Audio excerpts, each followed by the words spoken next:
DeShone Kizer. Kizer, I've been trying to defend you. You threw a ball straight up into the air. You're running to the left and you're throwing to the right. You're not Brett Favre. You're a rookie. And it's overtime. You cannot make those mistakes. Can the Browns be Brownsier than they were today?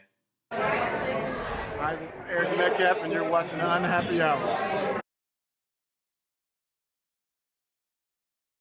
Back in May of 2011, I started the New American Media so that I could cover politics, current events, but I also have a love for Cleveland sports because I'm crazy. It's a genetic illness. So I also started the Unhappy Hour. Most days, the politics and the stuff happening on this planet are so frustrating, I like the distraction of covering sports. As Mike Polk Jr. likes to say, I know there are more important things in this world than sports, and you are supposed to be my pleasant distraction from those things. But on a day like today, when the Browns find yet another way to snatch defeat from the jaws of victory, this is a day where I actually looked forward to engaging people about a back-and-forth debate about President Donald Trump and geopolitics.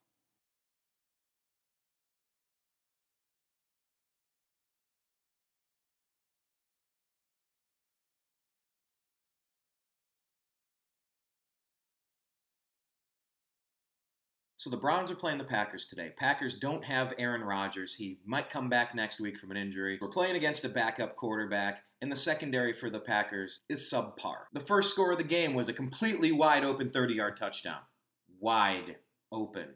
Josh Gordon is back. Corey Coleman is back. It seemed like this was a winnable game. And for most of the game, up 21-7 at one point, it looked like a winnable game. To sum up the story here, the Cleveland Browns gave up fake punts, fourth down conversions, and a punt return that went 65 yards.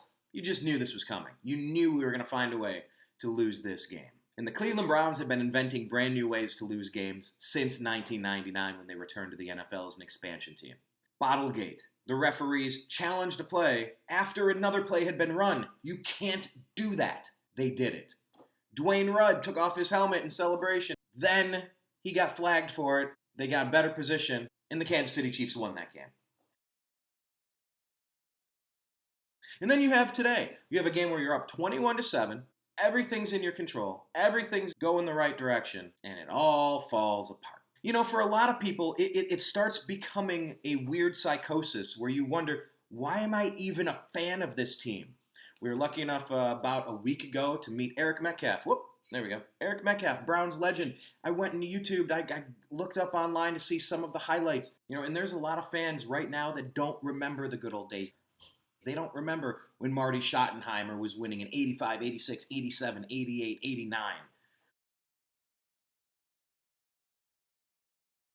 So here we are. We lost the game again. No surprise, no shock. Winless. And so Chris McNeil, known on Twitter as reflog_18, he's been on our program a few times, he's planning a perfect season parade for a winless season, a perfect winless season in Cleveland. Look, I understand if some of you are going to say that you don't like the idea, you don't want to deal with the ineptitude, you don't like it, it's in poor taste, but look, here's where I'm at on this. This is goodwill hunting. This is where Matt Damon says to Robin Williams, when my dad used to come home and beat me, he'd give me a choice. Well, what did he say, a wrench, a switch, or a belt? And so what did you pick? I picked the wrench. Well, why'd you pick the wrench? Because F him.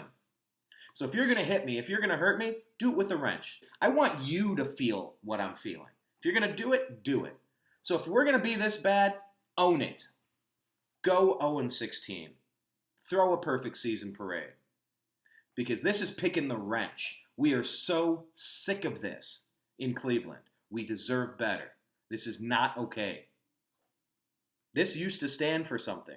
With Marty Schottenheimer, these teams used to be good. They used to be competitive. They used to be borderline Super Bowl teams. And since we've come back in 1999, this has been an absolute train wreck. What are you going to do? You're going to go to the parade? So here we are. I keep waiting every single week to get over this, to get our first win, to say, fine, I'm not going to fly in for this parade. And yet, somehow, some way, a brand new way, we find a way to lose the game. Seriously, though, how do you give up a 65-yard punt return when you're up and you're trying to run the clock out? How do you allow that to happen? Who is running special teams in Cleveland? And, of course, you just knew that that punt return was going to set up some game-winning play. At least something that's going to push it into overtime, which it did. Devontae Adams.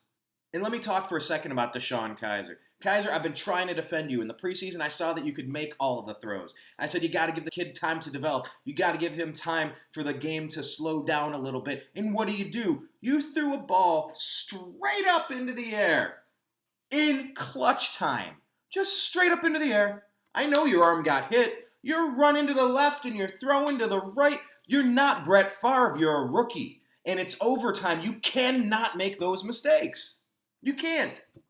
DeShone Kizer, I'm sorry, man. You got to throw that ball away. You got to run it. You cannot turn over the ball in that circumstance. Just like Hugh Jackson can't mismanage games the way that he's done.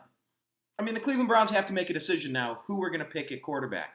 Is it going to be DeShone Kizer moving forward, or are we going to draft somebody in the first round, maybe with the first overall pick? So we get Josh Gordon back. Josh Gordon in front of the hometown fans, lights it on fire, a couple of catches and a touchdown, and then nothing. Now, I understand part of that was Kizer force-feeding, trying to get some passes over to Josh Gordon, but you've got to find a way to get him some quick passes, some slants, some curls. Everything doesn't have to be a 40-yard pass. And that drop by David Njoku, are we certain that that was actually a drop? And that Trevor Davis punt return was pretty much the Brownsiest thing you could have expected. So on a day like today, we're reminded bad things happen, bad teams happen, historically bad teams happen. And this franchise cannot seem to get it together. We got a new general manager. We'll see if they can turn it around. Totally stockpiled draft picks. The Texans lost again. That's a bright spot for us because we have their pick next year. We have to turn this around. We have to turn this around. I think we're a few players away.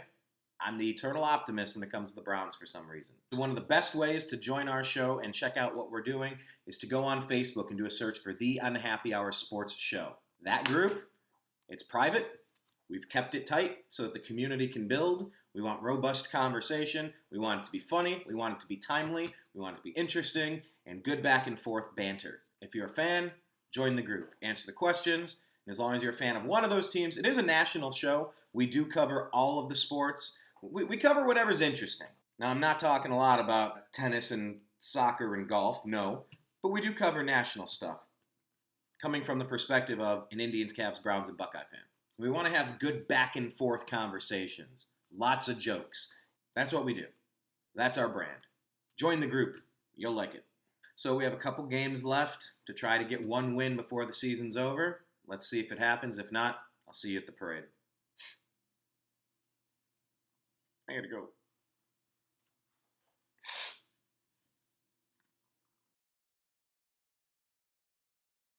And of course you knew that keep it lighthearted. So we'll see how it goes. Surprising. So hey, here we are.